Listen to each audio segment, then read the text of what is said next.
ES Audio. From the Evening Standard in London, I'm Mark Blunden, and this is The Leader.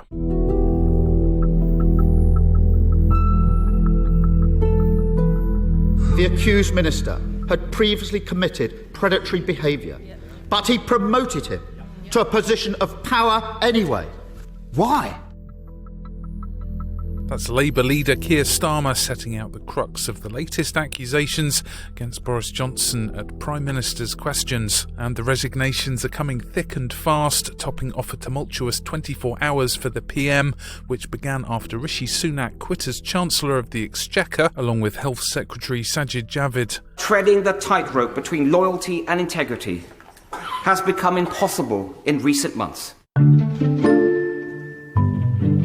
Here's newly minted Treasury Chief Nadhim Zahawi, who was sent out to face the breakfast TV cameras. Look at the people who are egging us on to be divided and to change leader. It's people like Alistair Campbell. And all I would say to my colleagues is, wherever Alistair Campbell is, we need to be on the other side of that argument. The Chris Pincher groping scandal marked a watershed moment for the Johnson administration as a stream of ministers handed in their red boxes today, with Children's Minister William Quince and Party Vice Chairman Bim Afolami joining the exodus. So how effective has this stream of resignations been as a tool to dislodge the PM? When we had the biggest war in Europe for 80 years, Mr. Speaker, that is exactly the moment that you'd expect a government to continue with its work, not to walk away. So the vultures are circling the smell of rotting prey, with one newspaper this morning suggesting this government was one destined to devour itself. Can the PM hold on for a few more months, weeks, days, or even hours? To make sense of a strange political week indeed, we're joined from a tense Westminster by the Evening Standard's Deputy Political Editor David Bond. David, what's the resignations tally so far? They're coming thick and fast as we speak. The resignation tally, I think, is probably now up to 5 this morning. So I think it's 15 in total. So they started around 6 o'clock last night, and then there was a brief lull, obviously overnight, and then they sort of started again just before 9 o'clock this morning. And I think we're probably going to see a few more as the day goes on. What's the atmosphere been like today around Westminster? And what happens seeing as Johnson recently survived a no-confidence vote? Well, it's just shifting so quickly. People always use this word febrile, frenzied, whatever. It does feel that way. Certainly in the press lobby this morning in the Evening Standard's lobby team, Nick Cecil and Rachel Burford, it felt very, very hectic, unusually so. And once these resignations started to flow through, then you sort of realise that the sort of narrative of the day was changing. Sort of first thing this morning, as I was driving in to the office, I was thinking, well, Boris, never write him off. There's a fair chance that he could survive this again, maybe. You can't, jump to any conclusions. And of course, we're not there yet, but you do feel that, again, the story has shifted as more resignations have come in. And also more Tory MPs making public letters calling for the rules to be changed on a confidence vote. So you've got this sort of immediate threat from ministers. And at the moment, there are no signs of any other cabinet big hitters following Rishi Sunak and Sajid Javid out the door. But there are plenty of sort of well-known junior ministers who have said that they are walking. So there's the immediate threat from sort of more ministerial resignations, which might force Boris Johnson to fall on his sword. But then if that doesn't dislodge him, then there is this threat of another confidence vote. And just to explain that, so at the moment, the 1922 backbench committee of Tory MPs, it's like the union for Conservative MPs in Parliament. They had a confidence vote on Boris Johnson. As we know, he won that exactly a month ago today, actually, Mark. And under their rules, he can't face another confidence vote for 12 months from that vote. So it would be 11 months now. But what now a lot of opponents to Boris Johnson want to do, and they want the rules changing now so that you could have a second confidence vote much sooner than that. What that means is that if Boris Johnson doesn't decide to go, if he decides to cling on, if there's no other big ministerial resignations, then there could be this new mechanism from Conservative MPs to try and dislodge him through a confidence vote. And I guess, say what you like about the Conservatives, they don't hang about when dispatching their leaders. Yeah, I mean, they have this reputation for ruthlessness. You think back to the way that they dispatched Margaret Thatcher back in 1990. But I think actually one of the criticisms on this occasion of the Conservative Party is that they haven't moved quickly against Johnson, despite all the months of turmoil and negative headlines and questions over probity and leadership and integrity. This really does go back to last autumn with the whole Owen Paterson sleaze storm. And, you know, you've had sort of scandal upon scandal, Partygate, now Chris Pincher. And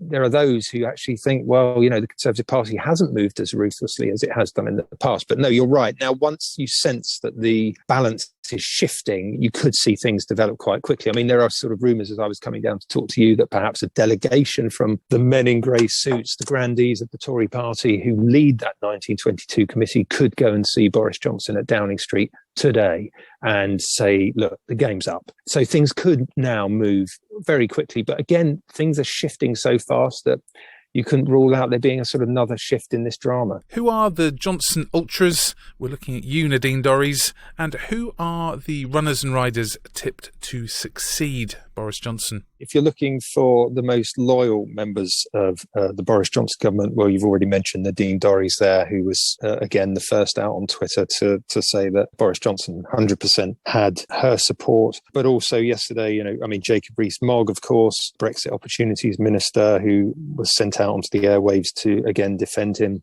Boris Johnson. You've got people like Grant Shapps, Transport Secretary, who, let it be known that he would be staying. Liz Truss also let it be known that she will be staying, which is quite interesting because obviously she is seen as a potential leadership candidate. But I think there is a number of those senior ministers who might fancy the job, who don't want to be seen to be wielding the knife. Ben Wallace is another one who, as Defence Secretary, his reputation has really grown during the conflict in Ukraine. And again, I think, these are people who are thinking, well, I don't want to be seen as the person who was ultimately disloyal, and that can often count against you in a leadership contest. So I think some of them may be playing a sort of waiting game to see which way things are going before deciding what to do next. Michael Gove is very interesting because I don't think anyone expects him to be able to stand in any leadership contest, given what happened last time with Boris Johnson when he switched and decided to run himself back in 2016. But can't rule anything out at the moment because things are shifting just so quickly here.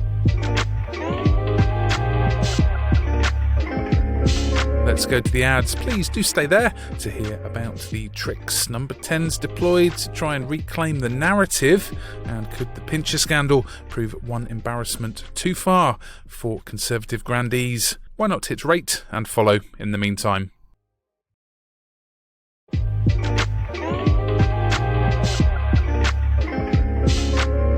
Welcome back. David, what are the polls showing about the PM's popularity or lack of it? That he's not a competent and serious leader, as Sunak's resignation letter suggests? And are Labour capitalising on the chaos? Well, it's quite interesting because I think for some time, if you speak to pollsters, they've priced in there's these questions over Johnson's leadership and integrity. And I think for some time, I don't have the figures to hand, but his popularity has fallen dramatically. His sort of ratings on being the best person to lead the country have, fallen sharply, have been down for quite a long time. Despite, winning some credit for how he's handled the conflict in Ukraine. I'm not sure how much this moves public opinion. I think, if there were a general election tomorrow, it was interesting. I was talking to Sir John Curtis, who is the polling guru from the University of Strathclyde, and he was saying if there was a general election, which of course is one of the tactics that's been floated by sort of people in Number 10, in briefings to journalists, to try and keep those Tory rebels in line because they'd be scared of losing their seat in a general election. But if there were a general election, he described it as a kamikaze mission because the Conservatives would almost certainly lose to Labour if there were a general election tomorrow because I think they've got a 9-point lead in the polls. There is a separate question about whether Labour should be even further ahead.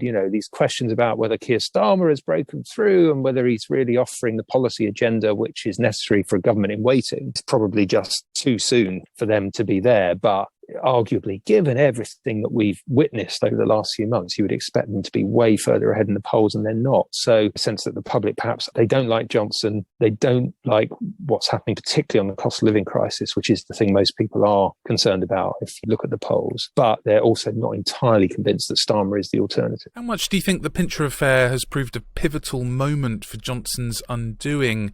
Is it death by 1,000 cuts, the culmination of embarrassments that include Partygate, the Arcuri scandal, the flat refurbishment, then the curious case of the Times story that was digitally spiked, as we say in the trade? I think the Chris Pincher thing has been the last straw, I think, for a lot of people, because don't forget that those who are senior in the whip's office are responsible, they have a duty of care towards the people that they manage. They are responsible for party management. They're not just there to sort of make sure people vote the right way, although that is primarily their function, but they are their party management. And if you have someone who had faced these allegations in the past appointed to such a senior position, I think that it's just convinced a lot of Conservative MPs who had previously given Boris Johnson the benefit of the doubt that his judgment is just not suitable. And this line that Number 10, people are using the frame, the line evolved from Number 10. Well, let's be clear about it. They completely changed their story between Friday last week and Monday. And then this idea that Johnson had forgotten that he'd been told about our previous case while Pincher was a Foreign Office minister, which had gone through a formal complaints process, and had resulted in Pincher being given a warning by the then Foreign Secretary, Dominic Raab. Although it didn't result in formal disciplinary action, that was the outcome. So it wasn't like it was found to be a false allegation. It was found to be upheld, and he was warned about it. The idea that Johnson would forget something like that, well, it just stretches credibility to the point. And I think that a lot of Conservative MPs looked at that, the way that Number 10 handled that, and just thought, you know what, enough is enough. And I think it's interesting. You can never quite guess what the thing is that is going to be the straw that breaks the back, but I think this was it. And Number 10 spin doctors tried to reclaim the narrative today, steering interest away from this very interesting story. Yeah, they are. So Nadhim Zahawi obviously is the new Chancellor, and he was out on the media round this morning, just 12 hours, less than 12 hours after being appointed late last night to the role, and he dangled the prospect of tax cuts. He talked about perhaps cutting corporation tax, which is due to go up very steeply from next year, from 19% to 25%. He also sort of talked about other tax cuts, but he also said that, look, it's day one in the job and I'm going to look at everything. So it wasn't like he turned up with a sort of clear agenda that I've been discussing with Boris Johnson. We knew we were going in the wrong direction under Rishi Sunak, and we're now going to start easing tax burdens on people. It wasn't that, but it was definitely in the air. And then, there's been some briefings coming from Number 10 of Johnson defiantly telling friends, he's not going anywhere. I'm going to smash on and deliver for the people who gave us a massive mandate. So a very defiant message coming out of the Johnson camp this morning. I can't see how that holds up through the day. He's got this incredibly difficult day anyway, because he's got PMQs to face, and then he's got to go in front of the heads or the chairs of all of the select committees in Parliament for what's called this liaison committee briefing, which he does twice a year, I think, and is always full of very difficult questions from very senior MPs. He's going to have to somehow battle his way through these two very public moments. And, all this kind of manoeuvring and discuss. I mean, the tea rooms are alive with gossip. The lobbies are full of chat. It just feels like the whole thing is moving at such a pace at the moment for him.